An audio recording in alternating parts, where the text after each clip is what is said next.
Merci, Monsieur le Président. Mesdames, Messieurs les jurés, nous voici enfin vers une gloire certaine, mais surtout prometteuse. Après tant d'énergie et de conviction, nous avons enfin gagné notre combat. Aujourd'hui, face à vos mensonges, tous vos faits accomplis sont mis au grand jour. Vous avez osé prôner l'interdit, vous-même faisant partie du système, en rejetant ce cadeau que nous vous avons offert. Vous nous avez insultés et craché au visage. Vous, monsieur, connu sous le nom du pseudonyme grotesque Goldie Point, vous n'avez rien accompli du tout. Vous prétendez que réinnover, raconter, mais vous n'en êtes que le protagoniste de votre propre servitude. Alors aujourd'hui, Monsieur le Président, Mesdames, Messieurs les jurés, c'est avec une immense fierté que je vous annonce que la sentence est irrévocable. Aujourd'hui, dans cette noble et juste enceinte de la justice, Monsieur Goldie est accusé à la peine de mort par guillotine. Pour vos paroles, pour vos gestes et rébellions envers notre utopie, en bafouant les droits de notre écosystème, vous avez scellé votre propre destin. C'est avant que votre sentence ne s'exécute, vous avez droit à un dernier mot. Ce sera tout, Monsieur le Président.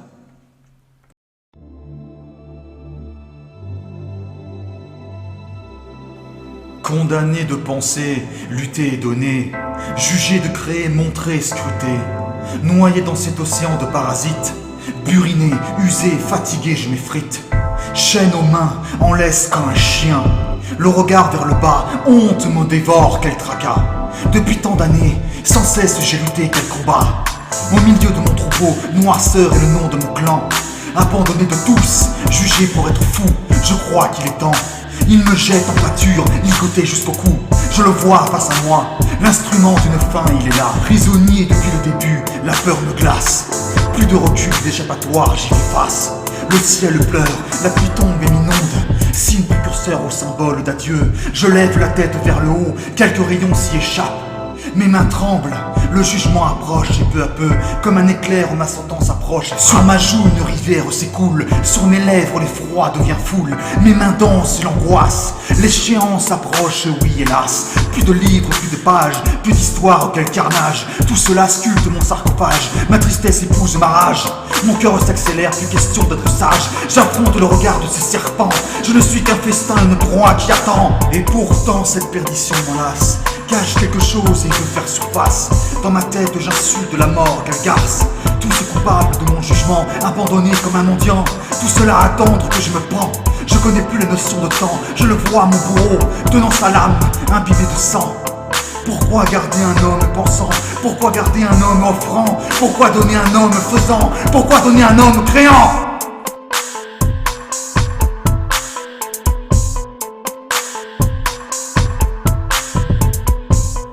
Elle grandit, s'imprègne, touche mes veines. Mon sang bouillonne, tourbillonne et dégaine. Je m'approche vers ce tour, quel échafaud. Je ressens tout, jusqu'à chaque parcelle de ma peau. Vous n'écoutez rien, mais vous ne suivez que des ragots. Derrière vos cris en sanglots, vous avez peur devant votre bourreau.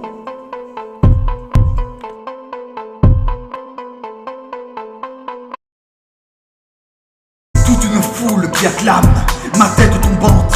Je n'entends que le son d'une cloche tremblante. Je la vois, au bout du chemin, cette énorme pente. L'arrivée des têtes pensantes, jugées frivolantes. Me voilà, face aux marches vers mon ami tranchant.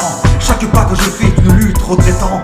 Pourtant je la ressens encore, elle revient triomphant et grimpant. À cet instant, la notion de raison a-t-elle encore un sens existant?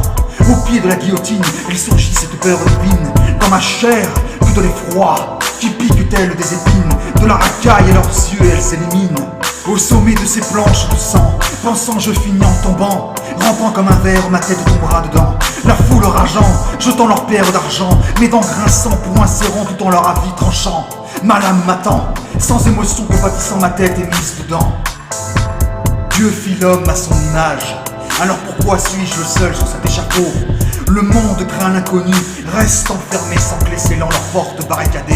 Ma tête posée pour l'ultime geste de cette humanité. Allongé, mon corps s'agite, mais mon esprit commence à s'évader. Quelques secondes avant mon élimination, quelques secondes avant que mon cœur crie maman. Quelques instants avant que mon instinct trébuche vers le fond. Quelques instants avant que le temps n'ait plus autant. Soudain ma rage s'éveille, ma haine chante vers vous. Bienveillant je l'ai été envers vous, méprisant et ricanant. Mon sang est mon offrande, ma chair est sacrifiée. Peu importe mon corps dissipé, mon esprit sera à jamais. Aujourd'hui vous gagnez mon droit de vie, aujourd'hui vous gagnez mon mensonge tant nourri. La fin n'est que le début du commencement. Je finirai par ouvrir les yeux de ce monde. Je n'attends pas de lumière, ce n'est qu'un piètre feu. Je n'attends pas de pitié qu'un piètre cadeau véreux. Je pense car je suis car je pense. Pensons à ce que je suis, je deviens l'être, pensons à celui qui chantait et dansait sur mon cadavre. Je coule au fond tel une épave, mais son histoire, croyez-moi, perdurera. Du point au reflet du trait, tranchez aussi longtemps que vous voulez. Tout comme une idée, pour l'effacer, il faut enlever la racine. Et avant même que vous ne compreniez, vous crierez famine. Je m'en vais aujourd'hui, mais mon combat est loin d'être fini. Mes derniers mots ne sont que le prélude. Ce qui vous attend n'est qu'un destin lugubre. Jusqu'à cet instant, je continue et continuerai de me battre. Combattre et affronter la liberté tant souillée. Faites de moi votre chimère. Je serai à jamais l'histoire de celui qui fut le premier à raconter la vérité.